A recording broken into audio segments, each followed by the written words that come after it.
Iran और Israel के दरमियान हालिया जंग में इसराइल अपने इस वक्त आखिरी जो सांसें ले रहा है। इसराइल की तबाही आइंदा चंद रोज़ में दुनिया देखेगी। इसराइल में जहाँ पे जानी नुकसान हो रहा है, बिल्डिंग तबाह हो रही हैं, वहीं पे मालियाती नुकसान भी रोज़ाना की बुनियाद पे अरबों डॉलर में पहुँच चुका है। ये वो टॉपिक्स हैं जिसके ऊपर आज हम बात करेंगे। मेरा नाम है इरफान मलिक और आप देख रहे हैं 24 न्यूज़ का डिजिटल प्लेटफॉर्म। ईरान और अमेरिका के दरमियान जो मुज़ाकरात थे, इस मुज़ाकरात के दौरान इसराइल की जानिब से फर्स्ट अटैक किया गया और इसराइल ने ईरान के जो जितनी सुप्रीम लीडर समेत जितनी क़यादत थी उसको शहीद किया। लेकिन उसके साथ साथ आपको ये भी बताएं कि इस शहादत के बाद ईरान के हौसले पस्त नहीं हुए, बल्कि ईरान के अंदर जो लड़ाई और जहाद की एक नई रूह जो है उनके अंदर पैदा हुई और उसी बना के ऊपर ईरान की जानिब से इसराइल के ऊपर मज़ीद हमले किए गए। जहाँ पे इसराइल के ऊपर हमले किए गए, वहीं पर इसराइल और अमेरिका के जो हामी मालिक थे उनके ऊपर भी उन मकामात के ऊपर हमले किए गए जहाँ पे अमेरिका के बेस कैंप थे, यानी कि उनके हवाई अड्डे थे, उनको टारगेट किया गया। इन टारगेट्स के बाद हालात इस कदर कशीदा हो चुके हैं कि ईरान के ऊपर जहाँ पे रोज़ाना की बुनियाद के ऊपर कार्रवाइयाँ की जा रही हैं, ईरान की जानिब से जितने इंटरसेप्टर्स और ईरान की जानिब से जितने ड्रोन और मिज़ाइल अटैक किए जा रहे हैं इसराइल के ऊपर, उसके बाद इसराइल के अंदर तबाही के मनाज़र हर सोशल मीडिया प्लेटफॉर्म और उसके साथ साथ जो अरब मीडिया है उसके ऊपर उनको नशर किया जा रहा है।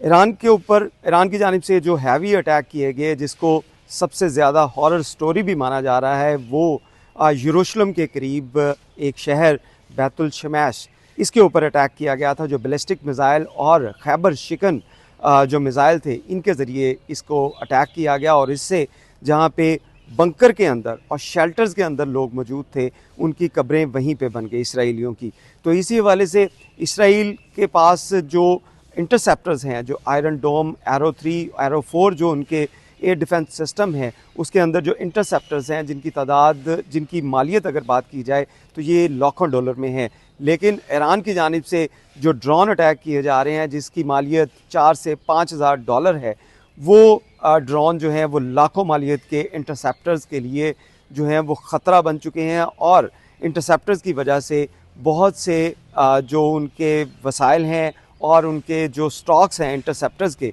इसराइल के, वो ख़त्म होते जा रहे हैं। तो इसी वाले से जो दिफाई तज्ज़िया नगार हैं उनकी जानिब से ये बताया जा रहा है कि इसी तरह अगर ईरान की जानिब से जो लो कॉस्ट अटैक किए गए और इंटरसेप्टर्स, जो महंगे तरीन इंटरसेप्टर्स और मिज़ाइल्स हैं, अगर इनका इस्तेमाल किया जाता रहा तो एक हफ़्ते के अंदर जो इसराइल के पास तमाम जो इंटरसेप्टर्स हैं उनकी तादाद ख़त्म हो जाएगी और उसके बाद जो बिल्कुल एक्सपोज़ हो जाएगा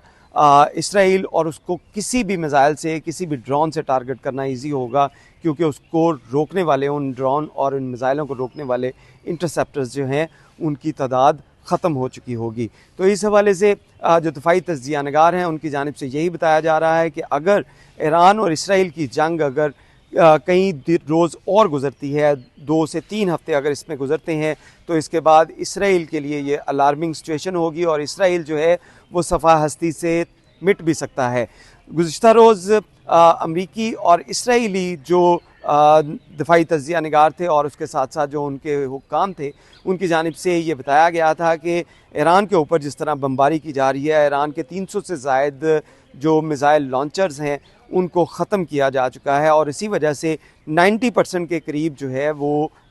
जो मिज़ाइल जो हमले थे उनके अंदर कमी रूनमा हुई है। और लेकिन दूसरी जानिब अब्बास अरागची जो ईरान के वज़ीर ख़ारजा हैं, उनकी जानिब से ये बयान दिया गया था कि ये जंग जो है वो अब जल्दी ख़त्म होने वाली नहीं है, क्योंकि ईरानियों के अंदर जो उनके सुप्रीम लीडर की शहादत के बाद एक नई जो जहाद के हवाले से और इन जो सहूनियों के हवाले से जो जंग के जज्बात हैं वो भी ठंडे होने वाले नहीं हैं और इसके लिए ये जंग मज़ीद कई रोज़ जो है वो चल सकती है। तो इसके अंदर इसराइल की जितनी तबाही है, इस हवाले से इसराइल की जो फ़ाइनेंस मिनिस्ट्री है उसकी जानिब से भी ये बयान दिया गया था कि जो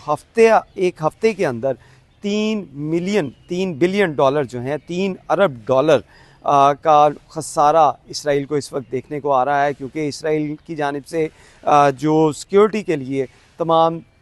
जो वर्किंग इन्वायरमेंट है उसको बंद कर दिया है, कारोबार बंद है, इसके साथ साथ एयरपोर्ट्स बंद हैं, स्कूल बंद हैं और उसके साथ साथ जो एक्स्ट्रा फोर्सेस हैं उसको हायर किया गया है। तो ये एक बड़ा ख़र्चा जो है, एक बड़ा दबाव जो है वो इसराइली इकॉनमी के ऊपर भी आ रहा है। उसके साथ साथ तेल के जो ज़खायर हैं वो भी ख़त्म होते जा रहे हैं और ईरान की जानिब से अब नए हरमज़ जो है इसको जैसे बंद किया जा रहा है, जिसके बाद 20% पूरी दुनिया का जो तेल का ये रास्ता है इसको अगर ये बंद मुकम्मल तौर पे कर दिया गया है मज़ीद कुछ हफ्तों के लिए, तो इसके बाद जो तेल की प्राइस है वो पूरी दुनिया में हाइक हो जाएगी, बहुत ऊपर जाएगी। तो इसके लिए जहाँ पे इकॉनमी का एक बहुत बड़ा जो सेटबैक आने वाला है इसराइल के लिए, वहीं पे उनके इंटरसेप्टर्स भी ख़त्म होते जा रहे हैं और यही वजह है कि दिफाई तज्ज़िया निगार और उसके साथ साथ अमरीकी सैनट के अंदर और अमरीकी जो जर्नैल हैं, रिटायर्ड फ़ौजी हैं, उनकी जानिब से ये भी कहा गया है कि ये जंग इसराइल की अमरीका लड़ रहा है, तो इससे अमरीका को दूर होना पड़ेगा। और अब यही उम्मीद की जा रही है कि अगर अमरीका इससे जो है वो अपना हाथ उठाता है तो उसके बाद इसराइल आइंदा अगर ये जंग तवील होती है तो इसके बाद उसको काफ़ी इबरतनाक सज़ा मिल सकती है। बहुत शुक्रिया।